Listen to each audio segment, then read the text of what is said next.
Hi, everyone, and welcome back to Ohio State Sports Management YouTube channel. Today, we are here with Jamie Wood of the class of 2019, who serves as the Assistant Director of Compliance here at Ohio State. Jamie, thanks for joining us today. Could you start off by giving us the description of your career journey and how you ended up where you are today?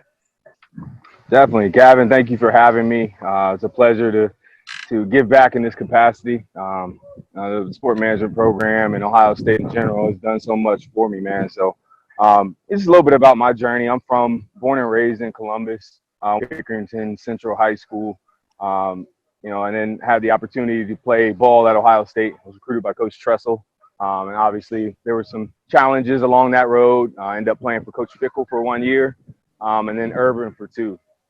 So my athletic endeavors and my athletic ability, um, I call it like a vehicle. It took me places that, I didn't necessarily, I always wanted to be a Buckeye, being from Columbus, and to have that opportunity was an honor. So throughout my college career, I dealt with a few injuries in that process. I was introduced to the internship program called Bucks Go Pro, which I know you're familiar with. You are alumni. Being in that, I worked in the ticket office, which was not an area that I, had a particular interest in. But what it did is it exposed me to the other side of athletics. You could probably relate to and, are involved with, making your student athlete experience the better it can be. More than anything, I was able to see sport administrators or other people in the ticket office or other areas within the department. And so through that experience, I kind of served in that capacity. I also interned for Janine Oman, who is now our deputy AD. I did that for about 1.5 years, and then I transitioned out of that space. And I really didn't myself. I didn't transition right into a full-time position in athletics. I actually worked outside of athletics. I worked some mentally challenged, worked in a residential facility with a few troubled youth. So I did that for about 1 year, and then I worked sales for 1.5 years. I was literally selling toilet paper. As far as during this COVID time, I'm sure they're seeing a lot of business. I told myself I never sell, but I was actually people and piquing people's interest, and I think you're always selling yourself in some capacity, whether it be just how you carry yourself or how you live your life. I don't think they were necessarily buying the product; they buy the person. And so I learned a lot from that experience. But then after that, I reached out to, Gene, actually, on the back end of my career and in that sales role. And it just happened to be like during the time that I reached out, there was an opportunity and a position available in the compliance spot. Going through the major infraction with Coach Tressel and obviously the compliance education that we have as student athletes, I had a foundation, a basic understanding of the rules. So I think that, and then just my knowledge of Columbus and kind of the culture of Ohio State, I interviewed and was offered the position. And so 3.5 years later, I'm still here. I'm still in compliance, and I'm loving every bit of it. I love working for Ohio State. I love serving our student athletes our coaches in this capacity. Thanks for that, Jamie. It was awesome to hear about your journey and what Ohio State meant to you. And so transitioning from that, talk about your time in the sport management program and maybe a few of your favorite memories from that time. Yeah, man. It seems like forever ago. When I first started working at Ohio State, getting a master's or a higher level degree was a goal of mine. So as an employee, you had tuition assistance, and you're able to, kind of, my supervisor allowed me to work and pursue my degree. And so that experience was great. Dr. Turner, Dr. Pastore, they were awesome to work with. They were very understanding of, my, employment demands, and I was able to schedule around my job. But for me, man, it was really just providing some knowledge behind my experience. When I didn't start the program initially, or really wasn't a sport industry major at all. So learning theory and learning different types of marketing and things of that sort was a great, great backing. I think the most valuable class for me, I guess, through that experience that really stuck out was Gene's class, where you basically go from the top of the faucet down. So I happen to be on the 9th floor. So you have compliance to come in and talk. You have sport marketing or fan experience come in and talk. You have ticket sales. You have some of the sport AD. So even being an employee at Ohio State, when I was pursuing my degree, that class, kind of helped give me a glimpse of some things that some areas that I didn't necessarily work in on a day to day. So that was awesome. I think the other thing that I really enjoyed was just project-based learning. So being able to do the Clippers fundraising event, that was awesome. Even though our weather was terrible for that game, I think it was like the coldest of the year. And it was like snowing and like hailing or so. It was bad. I actually wasn't able to make it, but I was a part of the planning process. And it was a good experience. It was a good opportunity to kind of see your work, your planning, your preparation, and really put it into action. And I think we raised a good amount of money for the program. But I loved project-based learning, and I think I'm not sure if you guys implemented more of that type of stuff, but I really enjoyed that part of it, that component. Yeah, me and you kind of have the same track there. I didn't come from a sport industry background either, so once I got in this program, it was all start to learn and figuring stuff out. You mentioned a little bit about your career. What are some of your highlights of your career this far? So far, I would say the big thing that I really enjoy about this role is, working in compliance, you're seen as like the feds or the bad guy. And I understand it because I had that same perspective. But what I'm learning more and more is that compliance is necessary. And you think of like your life, like you need accountability, you need checks and balances. And that's really our role, is to be checks and balances, but also to serve in a customer service. If there's something you want to do or something that, there are speed limits. You may want to go 40 in a 25, but the speed limit is a speed limit. So a lot of times what people don't understand is the NCAA doesn't just mandate and put rules in place. It's there's a voting process, there's a legislative cycle, just like our similar to our federal government, where like it's not an isolated school or isolated person that makes a decision. It's a collection of votes that in some instances aren't in favor of the student athletes. Sometimes the institution is the beneficiary of those decisions, but it's not just Ohio State making rules. It's not just the NCAA dictating, what the rules are. So I think learning that, but also, learning to relay that information to student athletes. I consider myself still young, even though I'm on the edge of my 20s, the last straw of my 20s. It's been an eye opener for me. I think I can relate to student athletes, and so with that ability, I'm able to articulate rules in a way that I hope they can understand and maybe not agree with. And I'll say it, like, I don't agree with some of these rules. And there's a lot of change coming that I think is going to be very beneficial for athletes, not just football and basketball, but all student athletes. And I'm excited to be a part of that process. Yeah, that was one of our topics this year in Dr. P's class, was about the changes that are about to come, and it's about to change big time, like you said. Who has made the most impact on you throughout your professional career? That's a good question. I would say, when I was an intern, Tyler Jones really took me under his wing. To see another Black man in the athletic department, because if you look at the data and the numbers, Ohio State is unique in with how many minorities or Black staff that you see around here.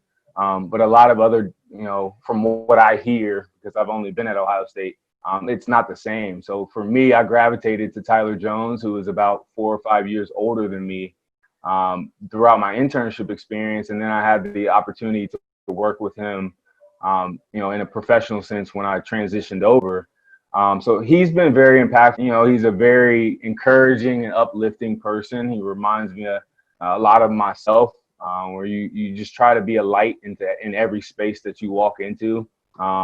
whether you're talking about bad news, relaying bad information, or you're celebrating. It's being that light, and so he's been a light in my life outside of professional world as well. He's somebody I look up to, and he's now the deputy AD at Cleveland State.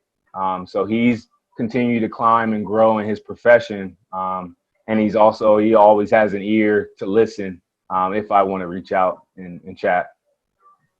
Along that same kind of question, who are some of your role models growing up and to this day? Growing up, from an athletic standpoint, I never really had like one person. I love traits about people. I remember when I forget how old I was, but the Ohio State National Championship. My first Ohio State game I went to was Ohio State versus Texas Tech. Back when Maurice Clarett was a freshman. It was a national championship year, and I actually was not getting recruited at the time. I was a guest of one of these who was getting recruited. I went with my dad, and my dad was just like, man, could you ever see yourself playing here? And at that time I said yes, not thinking I'm probably in 8th grade at this point. But, watching Clarett's freshman season and even just that team in general, that was awesome to experience and to be a part of. And then obviously to kind of come around to being a part of the Buckeyes. I think the other person I would say is Coach Tressel. And I think we all can kind of can think about this when you're removed from a program or you're no longer a student athlete, you grow to appreciate those experiences a lot more.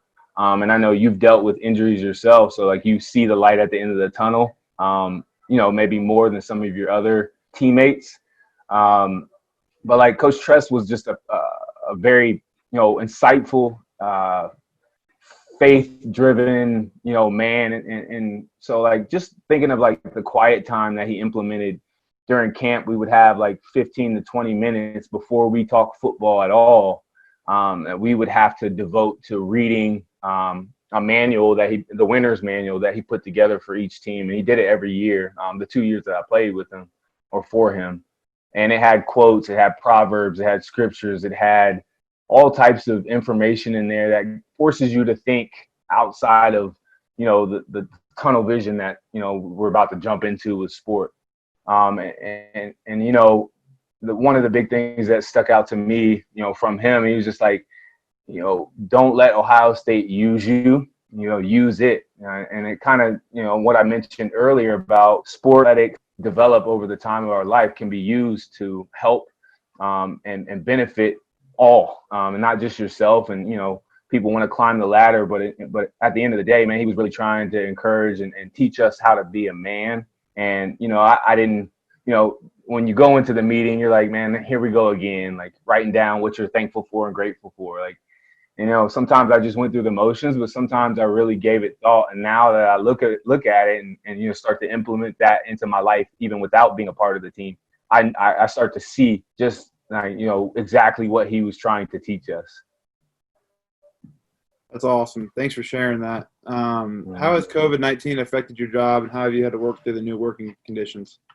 Well, as you see, I was outside, and now I'm in a little inside space. I've actually been able to work from home. My buddy has an office space at his gym, so I've been able to get a little fitness work in, and then step into his office whenever it's time to work. So I work my typical hours, but I'm also able to get here early and get a workout in. So it's been pretty cool from that perspective.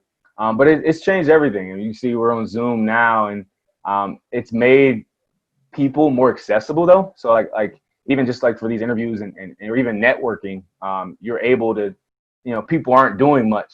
They're not out doing events and things of that sort. So I would say it's people are able to be reached from that capacity. But coaches are changing their recruiting virtual space. Not once we get out of this COVID space, I think coaches will utilize this tool, force them to learn something new. And so I think it's been good from that aspect. But it's definitely presented some challenges too with, budget impacts and the possibility of football not being played or being pushed.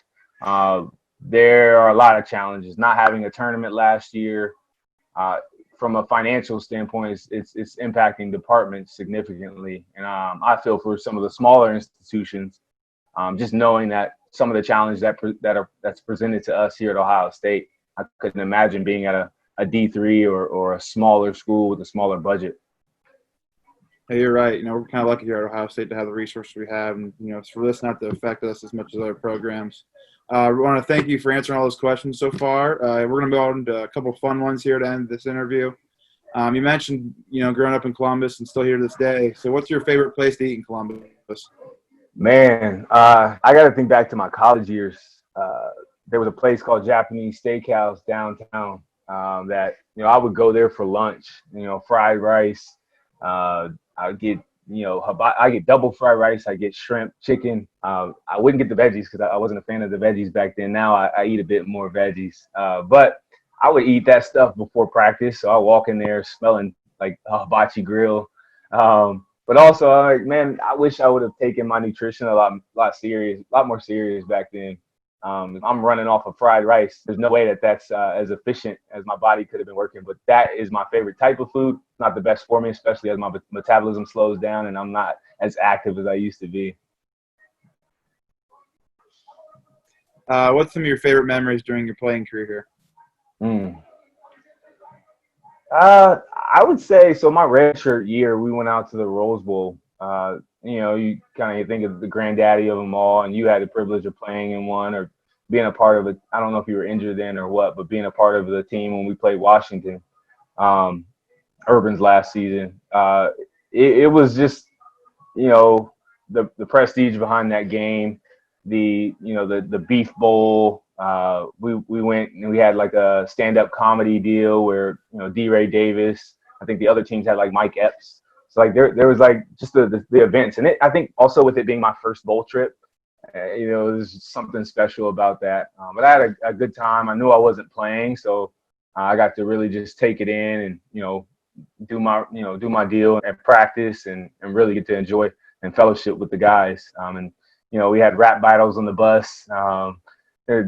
We had a couple scuffles on the bus as well. But man, it's just those little things of like connecting with your guys, having a team. I think, just with the times and the social justice and some of the issues we see in our culture or in our society now, man, I think that there's a lot to be learned from the locker room and from how we operate as a team. I think society has a lot to learn from an athletic locker room. You got people you got your Braxton Millers, you got your Gavin Cupps, you got your Jamie Woods, you got people from all different walks of life, different levels of notoriety and, say fame, celebrity, but that love is there and that unified goal and mission is there, especially on the good teams. The good teams know how to do it, and they push each other when they need pushed. They hug each other when they need hugged, and I think that's some of the stuff that we need. We need empathy. We need love. We need people to really value this time that we have on Earth, because it can be gone like that. So their experiences and how to transfer those skills and those experiences and articulate it and use it to make this world a better place. Yeah, I couldn't agree more. There's discussions about that all the time. That's always a common point. If someone could just see the inside of a football locker room, how different the world would be. You mentioned the gym. What has quarantine looked like for you? Quarantine has looked like, man, I'm again working from home. Not really out and about much. I'll go and get food. I actually, I picked up a little DoorDash hustle back when it first started. I haven't been doing it much anymore. But man, it's been a challenge. I'm a people person. I like to engage with people. So just trying to find ways to connect with people. Happy hours over Zoom. I've heard there's weddings and like birthday parties over Zoom. A little different, but just trying to connect with people, man. At the end of the day, that's what life is about. It's about people. It's about relationships. So trying to continue to enrich those while also, being productive in my, workspace as well. Last question here. What would be some incoming advice you would give to grad students? Man, I think That's a good question. I would encourage incoming grad students to the connections and the people that you're able to meet, whether it's them bringing them in as speakers or you're going to work with the Clippers or Crew Stadium, like these different visits or field trips, you want to say, that you go to, is connect and reach out to those individuals, especially if it's an area that you have interest in. I also, going through my sales role and that ticketing role, I forget who gave me this word of advice, but it's sometimes like you have to learn what you don't want to do before you figure out what you do want to do. So a lot of people, I've never worked sales in my life. You really don't know. You're just saying that, based off of maybe what you heard from someone else or you experienced somewhere else. So sometimes you just got to jump in. There are skills to be learned in every role or every position or every internship that you may take. But I think you have to be intentional on maximizing that opportunity and also making sure you learn from that opportunity, regardless if it's a job that you see yourself doing in the future. There's something to learn from that. So make sure you're taking away some nuggets and learning. But also Dr. Turner and Pastore, who I had the most interactions with, they are a wealth of knowledge. They have a wealth of experience, and they give you freedom to kind of make the most of the program. And so you'll get what you put into it. And so I think that is, that's kind of the word of advice that I would give.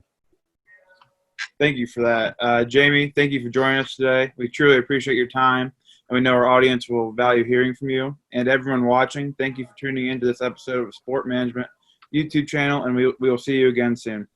Thanks, Gavin. Have a good one. Go Bucks.